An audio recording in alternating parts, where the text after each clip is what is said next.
Another day, another basketball stories na naman ang pagkukwentuhan natin. At ngayon nga ay pag-uusapan natin ang balitang mataas pa rin nga po ang tsansa ng Celtics sa pagkuha ng kampyonato at ang balitang nag-sign na nga po ulit ng bagong player, ang Golden State Warriors. Mukhang hindi pa rin nga po nawawala ang Boston Celtics sa usapan pagdating sa mga paboritong team para sa susunod na NBA season. Sa kabila nga po ng malaking pagbabago sa kanilang roster at pagkawala ni Jaylen Brown ay nananatiling mataas ang tingin ng marami sa kakayahan ng Celtics. Sa isang projected lineup, makikita ang bagong starting five na pinangungunahan nila Paul George at Jason Tatum. Ayon nga po sa inalabas na balita, maaari nga po na maging starting five ng Celtics sina Peyton Pritchard, Derek White, Jason Tatum, Paul George at si Neemias Queta. Malaking responsibilidad ang mapupunta kay Tatum dahil siya na nga po ang magiging pangunahing mukha at offensive leader ng Boston matapos ang pagbabago sa kanilang kupunan.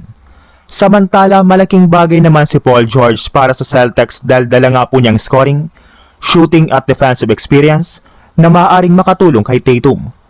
Hindi rin dapat maliitin sina Peyton Pritchard at Derek White. Pareho nga po silang may kakayahang mag-shoot mula sa labas at maglaro ng matibay na depensa, habang si Queta naman ang maaaring magsilbing pangunahing presensya ng Boston sa ilalim ng basket. Ang ganitong kombinasyon ay inaasahang magbibigay sa Celtics ng balanse pagdating sa opensa at sa kanilang depensa.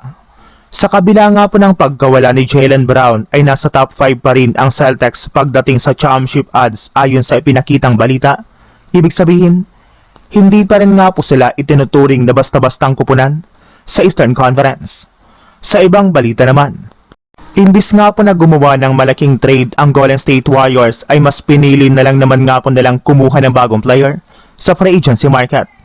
Yes, makalipas nga pang ilang araw na pagsilabasan ng mga rumors sa Warriors ay sa wakas, official na nga po nagkasundo ang kanilang front office at ang kanilang batang guard na si Brandon Williams sa isang 1-year contract na nagkakahalaga ng $2.6 million. Malaking bagay rin naman nga po ang pagkuha kay Williams dahil kailangan ng Golden State ng karagdagang guard na maaaring magbigay ng scoring at playmaking mula sa bench. Noong nakarang season nga po kasama ang Mavericks ay nag-average si Brandon Williams ng 13 points, 3.9 assists at 2.9 rebounds per game. At ang magandang balita para sa Warriors, hindi naman magiging mabigat sa kanilang salary situation ang kontratang ito dahil veteran minimum level deal lamang ito. Dahil dito, nananatili pa rin silang may isang standard roster spot na maaari nga pong gamitin para sa isa pang dagdag sa kanilang lineup. Ang pangunahing magiging papel ni Williams ay ang pagbibigay ng dagdag na ball handling, penetration at scoring kapag nagpapahinga si Curry.